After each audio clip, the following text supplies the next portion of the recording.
Bueno, buenas tardes. Muchas gracias a los organizadores por invitarme a participar de este taller de reciclado.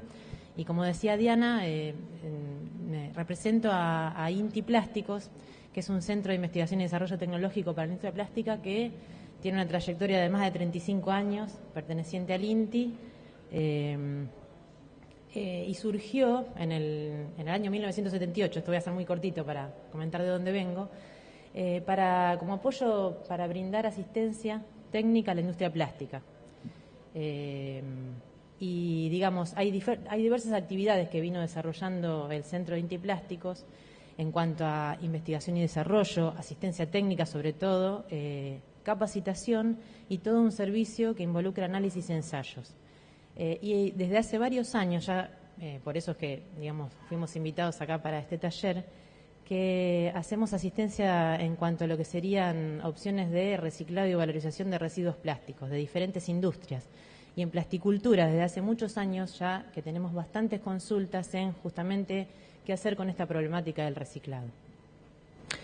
Vamos a hablar rápidamente de lo que es plasticultura. Es la aplicación de los materiales plásticos en agricultura y que desde hace muchos años ya que viene en constante crecimiento. Hay un ejemplo claro que es el sector sur de lo que sería España, Almería, que fíjense la foto satelital del 74 comparada con la del 2009, que está plagado de lo que sería cubiertas de invernadero. Esto permitió de pasar de una zona improductiva a una gran producción agrícola a través de la utilización de los plásticos. Por eso digo que desde hace 20 años a esta parte hay mucho incremento en lo que sería la utilización de los plásticos en el agro. En silobolsa también, pero todo esto conlleva la utilización, la ventaja de las bondades del plástico para ser utilizado en este tipo de industria, también conlleva una responsabilidad que hacer una vez que finaliza su ciclo de vida útil. A partir del año 1948 es que se empezó a utilizar un poco el tema del plástico en el agro al reemplazar las cubiertas de vidrio para invernaderos a través del plástico, del polietileno. Y el INTI Plásticos también forma parte de un comité que es el Comité Argentino de Plásticos para Producción Agropecuaria, el CAPA, que también se fundó hace 10 años atrás, y que son asociaciones justamente comparadas igualmente que el SIDAPA, el CEPLA, el CIPA, son todos comités que fueron pensados justamente para promover el buen uso del plástico en la agricultura. El CAPA en sí involucra a diferentes sectores, a empresas, a instituciones como el INTI, el INTA, las facultades, proveedores de insumos, proveedores de aditivos, y la idea justamente es promover un poco el uso adecuado de los materiales plásticos, fomentar trabajos de investigación y desarrollo en este tema, en plasticultura, que falta mucho todavía por desarrollar, en el tema de plasticultura, justamente plásticos en el agro, y dictar seminarios técnicos. Sobre todo hay una parte muy importante de actividad en cuanto a capacitación. Ahí es donde INTI Plásticos apoya un poco este tipo de seminarios y brinda lo que sería capacitación en facultades de agronomía, que es plasticultura es un tema que no es curricular, justamente para los ingenieros agrónomos es muy importante tener conocimiento de las diferentes opciones de utilización de los plásticos en el agro. Bueno, los polímeros, como todos saben, son sustancias de muy alto peso molecular, son macromoléculas. Por eso es que tienen características tan importantes y que empezaron a reemplazar otro tipo de materiales convencionales. Y los plásticos de por sí son los polímeros aditivados convenientemente. Con respecto al plástico, justamente utilizado en el agro, tienen muchos aditivos en cuanto a poder soportar toda la radiación solar que van a estar expuestos mayormente a intemperie. Eso lo comento por un tema de qué opciones de valorización vamos a tener con respecto a los desechos de plásticos en el agro, que van a ser diferentes para las diferentes utilizaciones. No es lo mismo una opción de valorización para un plástico de invernadero que para un silobolsa o que para un acolchado mulching. El gran protagonista acá, esto es un poquito una cronología de contribución de los plásticos, la aparición de los diferentes polímeros sintéticos que fueron año tras año desarrollados. El polietileno, que es el gran protagonista, dentro de las aplicaciones de los plásticos en el agro, se creó en 1933, se sintetizó. A través del incremento del peso molecular es que el polietileno, con su peso molecular, se lo puede manejar en estado sólido y tener diferentes aplicaciones. La clasificación de los polímeros pueden ser naturales como proteínas, polisacáridos, caucho natural, y los sintéticos, que son los producidos por el hombre, a partir de compuestos naturales o a partir de derivados del petróleo fundamentalmente. Y esto lo comento porque justamente los plásticos tienen una mala prensa, entre comillas, porque uno utiliza un recurso no renovable para, en las petroquímicas, para producir plásticos. Pero ya vamos a ver que hay una opción de valorización que eso puede ayudar en el tema de no usar un recurso no renovable. El polietileno, como les decía, que es el gran protagonista acá, tiene una estructura molecular como las que vemos ahí arriba, lineal o ramificado. Los entrecruzados ya serían otro tipo de materiales. Esto lo comento porque hay distintas opciones de valorización o de reciclado, pensado en qué tipo de estructura molecular yo voy a tener. Los polietilenos pueden estar ramificados o lineales. Estas son también, dependiendo de la estructura molecular, perdonen si hincho un poquito con este tema de la química, pero la estructura molecular que tengamos, o la estructura de cómo está conformado el polímero, también me va a permitir poder tener reciclado mecánico u otro tipo de opciones de reciclado. ¿Qué características tienen los plásticos? ¿Por qué son tan atractivos en todo tipo de industrias? Porque son versátiles, duraderos y resistentes y están bien aditivados. Sobre todo acá es muy importante el tema de la aditivación contra la radiación UV. Son de bajo costo y son livianos. En la industria, este porcentaje de aplicación en el agro fue creciendo un poquito más. Ahí dice un 4%, está entre un 4 y 5%. La mayor parte de la aplicación de los plásticos en general en el mundo es en lo que sería envases y embalajes, en packaging. En aplicaciones agrícolas, como ya les decía, el gran protagonista es el polietileno. En casi todas las aplicaciones hay polietileno o copolímeros de etileno. Para invernaderos, polietilenos de larga duración, de construcción tricapa, de diferentes espesores, para mini túneles, para mulching, para cubiertas flotantes, para silo bolsa justamente, que también son polietilenos de construcción, de tricapa blanca y negra, y mallas media sombra, rompimientos entre granizo. Casi todos están producidos a partir de polietileno.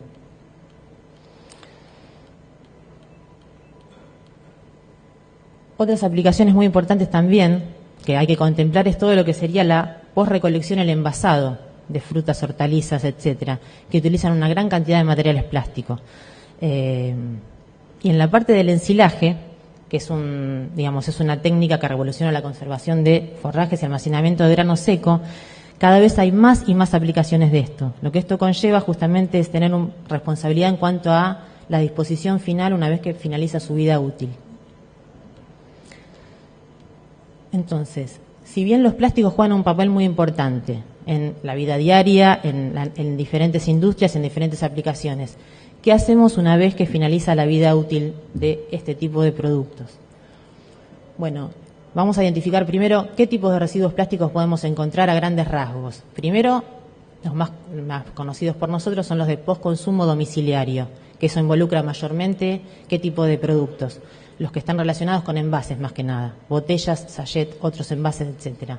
Los scrap industriales, que eso van a tener una diferencia justamente bastante importante, que son los provenientes de los transformadores de la industria plástica y de los productores de master batch, que es un material bastante diferente en cuanto a qué tipo de residuo va a tener, no está contaminado, es casi todo plástico y uno tiene una mejor clasificación de un scrap industrial que del residuo plástico domiciliario, que en general es multicomponente. Yo puedo tener diferentes plásticos y eso a la hora de justamente hacer reciclado es un tema bastante importante, el tema de la diferenciación y clasificación. Y desde hace varios años ya hay una vertiente muy importante de residuos plásticos que es justamente la del postconsumo agrícola. No solamente del silo bolsa, sino lo de coberturas de invernaderos, acolchados y algo que es una problemática nacional e internacional que tiene que ver con el envase vacío de productos agroquímicos, que también es un envase de polietileno. La codificación internacional, que les muestro ahí, que ya seguramente la conocen todos, es una ayuda a la hora de poder reciclar un plástico a la gente que hace, o a los grupos que hacen clasificación de los diferentes plásticos. Es como para es una codificación que me marca con el número ese que es internacional, qué tipo de plástico es el que yo tengo en mano, ese producto, para ver qué opción de reciclado puedo tener. Entonces, ¿cómo pensar en algo integrado justamente con el tema de los residuos? Porque es algo que involucra a todos los sectores. Yo diría que hay 3 pilares en los que se puede basar un tratamiento integrado. O sea, cuando falla uno de los pilares, no funciona bien todo el sistema integrado de gestión, que es el sector legislativo sobre todo, el sector familiar o de los consumidores y el sector industrial. Es un compromiso de esos 3 sectores. Como definición diríamos, la basura es todo material que uno considera como desecho y que se necesita eliminar, pero habría que redefinir ese término porque en realidad la basura es un recurso bastante valioso como para ser, digamos, desechado en vertedero o en relleno sanitario. Hay que considerarlo una nueva materia prima para nuevos productos, darle una opción, una segunda vida útil a ese producto que uno lo tiene considerado como desecho. ¿Qué podemos hacer en general como sociedad o como ciudadanos con el tema de los residuos? Bueno, varias cosas. El tema muy importante, el primero que marco ahí, que es concientizar, que no es menor. O sea, concientizar sobre qué hacer con el tema de los residuos. Siempre pensando en esos 3 pilares que comenté antes, ¿no? Educar, actuar responsablemente como consumidores, como industrias, promover legislación también, desde nosotros poder promover eso de legislación y proponer soluciones basadas en qué tipo digamos, de capacidades tecnológicas puede haber para los reciclados, que eso ya lo vamos a ver. Las famosas 4 R's, que consisten en el concepto de reducir, reutilizar, reciclar y recuperar energéticamente. ¿Qué significa reducir? Ahora lo vamos a ver.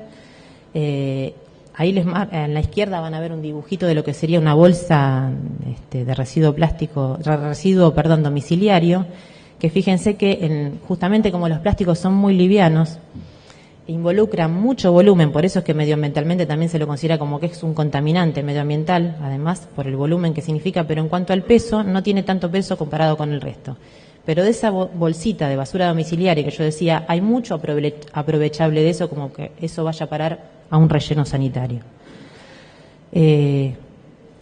¿Qué se entiende cuando uno habla de valorización de residuos plásticos en general? No solamente de residuos sólidos urbanos, sino de residuos plásticos.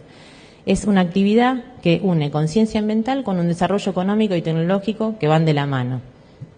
Tiene varias etapas, dependiendo de qué tipo de producto yo voy a tener. Acuérdense de eso de que era scrap industrial, residuo plástico domiciliario o postconsumo agrícola.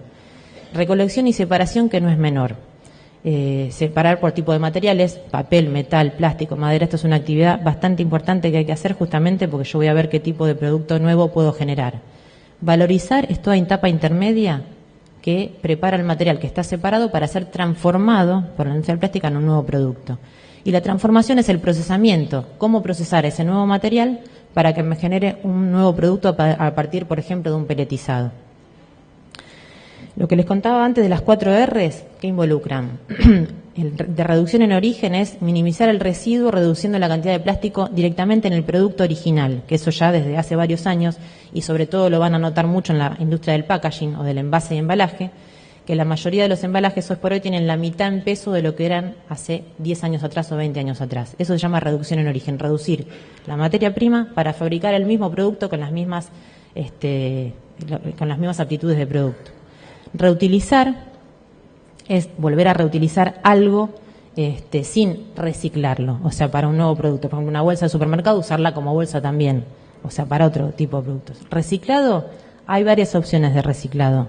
En general, en Argentina, la más desarrollada hoy por hoy es el reciclado mecánico del producto, que eso involucra el triturado del material plástico, sobre todo el termoplástico, para ser formado un peletizado y eso puede ser inyectado o transformado a través de extrusión en un nuevo producto.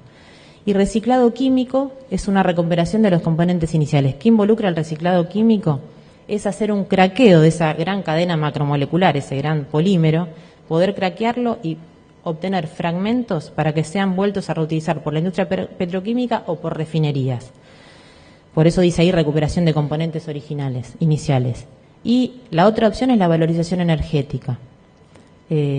¿Por qué? Porque sobre todo el polietileno, más que nada, tiene un poder calorífico similar al del gas natural, con lo cual se puede utilizar la energía que me da la combustión de ese polímero para obtener energía. El tema justamente con los plásticos agrícolas es que una vez finalizada la vida útil de varios de ellos, no solamente los silobolsas, sino invernaderos, acolchados, se convierten en residuos que son necesarios recuperar para evitar que vayan a vertedero o a la quema o al enterramiento. Entonces, ¿cuál es el tema justamente con los plásticos agrícolas? Es que no son materiales que queden como scrap industrial limpios. Generalmente tienen bastante lo que sería tierra, suciedad, que eso los hace no tan atractivos para el reciclador mecánico. Es un tema, digamos, a tratar de mejorar el tema de la suciedad que tienen ese tipo de plásticos. Con respecto a cómo queda el producto una vez que finaliza su vida útil, el silo bolsa, justamente, a diferencia de las cubiertas de invernadero y del mulching, queda aún con muy buenas propiedades mecánicas. O sea, es un material plástico que una vez que se lo tiene como desecho, ¿no?, que ya se vendió la cosecha, es un material que aún conserva muy buenas propiedades mecánicas. Por eso se lo hace, o es un material bastante atractivo para pensar en un reciclado mecánico, que es lo que ocurre hoy por hoy con este tipo de material. En cambio, otros plásticos de plasticultura, como cubiertas de invernadero, que soportaron mucha radiación solar y en general uno los reemplaza ya cuando están totalmente degradados o mecánicamente ya no tienen las mismas propiedades que las del inicio, esos ya no serían tan atractivos para pensar en un reciclado mecánico. Hay otras opciones que serían reciclado químico o valorización energética.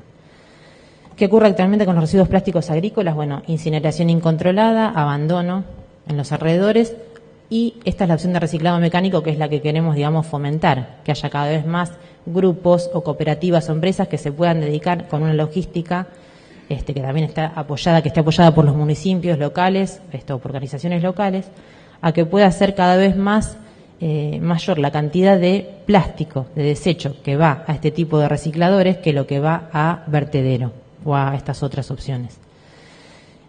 Acá pongo un ejemplo muy típico que es lo que no se debe hacer. En este caso puse envases de productos agroquímicos, ¿no? No se debe amontonar en galpones, o sea, eso es lo que hay mucho de residuo en este tipo. Lo comento porque estamos hablando de valorización de residuos plásticos agrícolas, por más que sea un congreso de silo bolsa, es algo que compete a todos los sectores. No depositarlos en basurales a cielo abierto y no utilizarlos como contenedores de agua potable, ni quemarlos y utilizarlos sin cuidado personal y descartarlos. Esto lamentablemente es lo que ocurre en muchos sectores. Entonces, volviendo al tema de qué opciones de reciclado había, era reciclado mecánico. La opción del polietileno, que es reciclable, se puede volver a fundir y transformar en un nuevo producto. Pero lo que hay que tener conciencia es que hay que tener trazabilidad sobre qué producto nuevo se fabrica. Sobre todo con plásticos viniendo del agro, la opción no debe ser nunca para un envase en contacto con alimentos, ni juguetes, ni algo que ponga en riesgo la salud humana. Con respecto a qué tipo de recuperación, la del material es justamente hacer el reciclado mecánico. Ahora tenemos plásticos que si no están separados, es lo que se llamaría el tratamiento mixto. Quedan piezas compuestas de gran volumen, como es el caso de los tetrabric, ¿no?, que son envases justamente multicomponentes. El reciclado o la recuperación de la materia prima acá involucra la degradación de las macromoléculas o el reciclado químico, que tiene diferentes opciones. No hay un único reciclado químico, hay diferentes procesos por los cuales yo puedo obtener diferentes sustancias. Los monómeros iniciales para producir un nuevo polímero, con lo cual ahí no utilizaría el recurso no renovable del petróleo, y sino también sustancias para refinerías. Y la energética, que esa es muy atractiva y se utiliza en muchos países de Europa, es la valorización energética en general del residuo sólido urbano. No hay plantas exclusivas para valorización energética de plásticos, sino que hay para residuos sólidos urbanos, pero como el plástico forma parte del residuo sólido urbano, también se aprovecha el poder de combustibilidad, el poder calorífico alto que tiene el plástico, para generar vapor o corriente eléctrica. Obviamente cada una de estas tres opciones que les marqué va a tener ventajas y desventajas. La que más se utilizan en Argentina es la del reciclado mecánico, que la ventaja es que es de muchísima menor inversión que lo que involucran las otras dos. Por eso, de hecho, en el país no existe todavía planta de valorización energética ni planta de reciclado químico actualmente que esté funcionando. Hay algunas empresas que sí están pensando en optar por poder implementar una empresa de reciclado químico. Pero bueno, acá es donde vendría toda la parte de política gubernamental que tienda también un poco a ayudar en esto, porque son altísimos costos de inversión para estos dos tipos de valorización. El reciclado mecánico, entonces, la idea es convertir ese residuo en una nueva materia prima apta para fabricar nuevos productos. Y básicamente lo que consiste es en el triturado de lo que, ahí pongo un ejemplo de un envase, pero esto es un ejemplo general. Cualquier tipo de material termoplástico se puede triturar, lavar, y eso va a generar materia prima o peletizado para fabricar nuevos productos, que eso recuerden que siempre tiene que haber una trazabilidad de no poner en riesgo, hacer productos que pongan en riesgo la salud humana. Tiene toda una parte importante de recolección y separación por tipo de materia prima, porque cada plástico se va a procesar a una temperatura diferente, con lo cual es deseable que estén cada uno identificado y separado para poder ser procesado por diferentes formas. El programa muy conocido por todos, que es el de la Fundación de Garrahan, que recicla tapas de polipropileno, que eso, digamos, se fabrican nuevos productos, por ejemplo, como el que les muestro acá. O sea, hay opciones de valorización, pero eso tiene que tener toda una logística que puede hacer, y sobre todo funciona muy bien a nivel local, cuando se hace a nivel de municipios. Por ejemplo, esas son opciones de dónde puede ir a ser utilizado esa nueva materia prima, o sea, ese repeletizado. Puede ser para bancos de plaza, para cestos, para postes en el agro, para productos que sean utilizados en lo que sería en vialidad o en la parte, digamos, de caminos o de rutas, tarimas plásticas. Esto es un ejemplo de lo que se hace con los envases que son multilaminados, que ahí es muy difícil la opción de separación, pero lo que se generan es justamente bloques de material multicomponente que son prensados y que pueden llegar a fabricar hasta casas, o incluso hoy por hoy lo que se hace es una recuperación de la celulosa, y con el resto, que es polietileno y aluminio, se fabrican tejas para la construcción. A ver si tengo...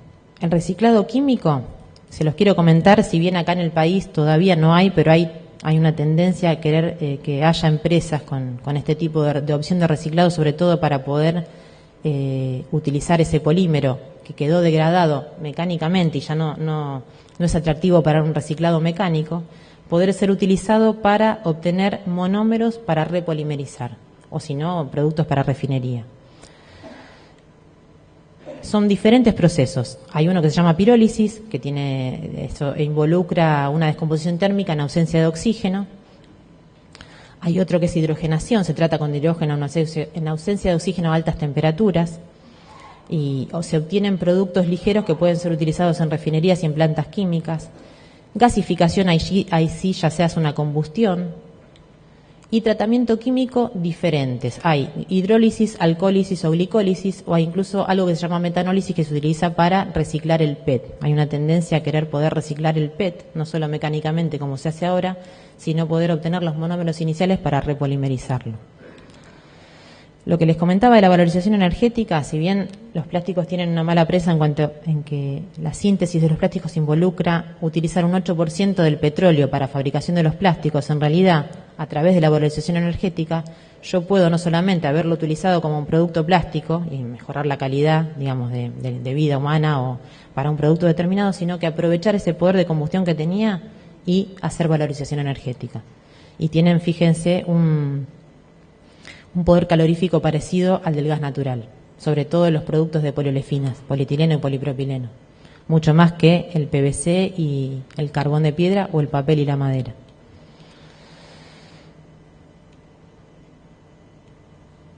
Otra forma de valorización energética que no les comenté, que eso también se utiliza, es, no hay plantas de valorización energética, lo que sería de residuo sólido urbano, pero sí hay una opción de ser utilizado ese plástico por su poder calorífico en lo que sería los hornos de cemento como combustible alternativo al gas natural, y en los altos hornos de hierro para ser mezclados con el coque para reducir el mineral de hierro. Esta es la situación de la valorización energética en otros países. Fíjense que lo que está ahí en rojo sería, bueno, marcando los países de Europa, sería todo lo que la tasa de recuperación energética o valorización energética, esto es en datos del 2007, con respecto a toda la tasa de reciclado en general. Hay muchos, digamos, se está tratando de optar de no utilizar tanto relleno sanitario, sino aprovechar, justamente hacer una valorización energética de los residuos que pueden ser obtenidos, digamos, su poder calorífico de esa basura domiciliaria. En el país, hoy por hoy, todavía no hay. Entonces, la idea de tener que ver con la parte medioambiental, o sea, qué hacer con estos residuos plásticos, es imprescindible, sobre todo, digamos, fomentar campañas de limpieza, educar, concientizar sobre qué hacer con los residuos, como comentaba Sergio también, cómo hacer para que algo sea más fácil para los recicladores poder justamente utilizarlo, porque al tener mucha basura, mucha tierra, es un material que complica a la hora de reciclarlo. Entonces también tiene que ver eso con el productor en cómo dispone de ese residuo. Y en Argentina, en general, los datos así estadísticos marcan que se utilizan o se generan 20.000 toneladas al año de residuo plástico que proviene de silobolsa. Como les decía, como sigue teniendo muy buenas propiedades mecánicas, hoy por hoy lo que se hace es reciclado mecánico, que es una de las opciones válidas y bastante válidas para este tipo de producto. Las desventajas, como les decía, el tema de la suciedad, o de lo que queda de grano todavía dentro de la bolsa, o, digamos, roedores, o todo lo que tiene que ver con la parte de suciedad de ese material. Casi la totalidad, bueno, hay un circuito de disposición que involucra compradores, recicladores mecánicos y transformadores. Cooperativas también, como comentaba Sergio, que se dedican a esta logística de poder reutilizarlo. Y hay que tener muy en cuenta de que el peletizado ese que proviene del silobolsa puede utilizarse para fabricar nuevos productos, también inyectados o extrudados, pero que en ningún caso sean para contacto con alimentos, juguetes o que pongan en riesgo la salud. Hoy por hoy la única legislación que hay apta para utilizar material en nuevos envases es el PET nada más. El polietileno todavía no hay legislación para polietileno. Para PET sí, hay empresas que reciclan mecánicamente el PET y que, como ustedes saben, se utilizan en cierto porcentaje para fabricar botellas nuevas, con parte de materia prima nueva y con parte de reciclado con este ultra proceso de descontaminación. Hay iniciativas locales, en lo que sería la provincia de Buenos Aires, el OPDS, que es el Organismo Provincial para el Desarrollo Sostenible, está desarrollando actividades que tienen que ver con este tema de poner énfasis en lo que sería el aprovechamiento de estos desechos plásticos. Y hay un programa que se llama Generación 3R, que es el programa Ambiente Agrosolidario, que involucra a distintos municipios de la provincia de Buenos Aires. Es una iniciativa local, pero realmente, hoy por hoy no sé cuánto está de avanzado. Hay varios municipios involucrados, como vamos a ver ahora, pero que este programa involucra a los donantes de este material, que serían los productores que donarían este material, a la Federación de Talleres Protegidos de la Provincia de Buenos Aires, el FETAP, y a los municipios que están involucrados, que en este caso son 7 municipios que se sumaron a esta iniciativa. Pero no tenemos hoy por hoy datos reales de cómo actualmente, cuánto es que se procesa de este silobolsa justamente. Otros grupos que también lo quiero traer a colación porque tiene que ver con reciclado y con gestión, digamos, de lo que sería un desecho postconsumo, es el grupo de trabajo GT4, que está coordinado por la Secretaría de Ambiente y Desarrollo Sustentable de la Nación, que es lo que tiene que ver con los envases de agroquímicos. Hay toda una logística y hay toda una implementación de qué hacer con este tipo de envases, justamente que tienen que pueden ser factibles de tener reciclado mecánico, pero hay toda una parte, justamente como es un residuo peligroso, hay toda una iniciativa de proyectos de ley sobre qué usos están permitidos para este tipo de reciclado mecánico, que tiene que ver con el triple lavado y después cómo se gestiona todo. Hay un sistema que es un programa agrolimpio que educan sobre justamente cómo hacer el triple lavado. Hay una norma IRAM que está adecuada para eso.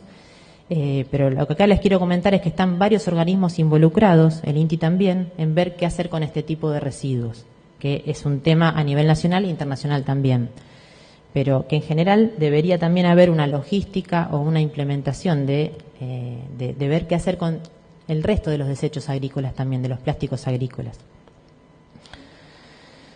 Bueno, acá les dejo una serie de páginas web donde pueden encontrar información a través de plasticultura, de plásticos y medio ambiente, de instituciones relacionadas a la industria plástica, si quieren saber más sobre este tema. CAIP y CAIR Plus, que ahora José Luis Picone va a seguir a mi presentación, y las referencias sobre las que están basadas esta charla, para el que tenga interés en saber algo más. Bueno, por ahora, nada más.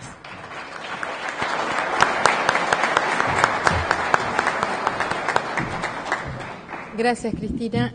¿Hay consultas, preguntas?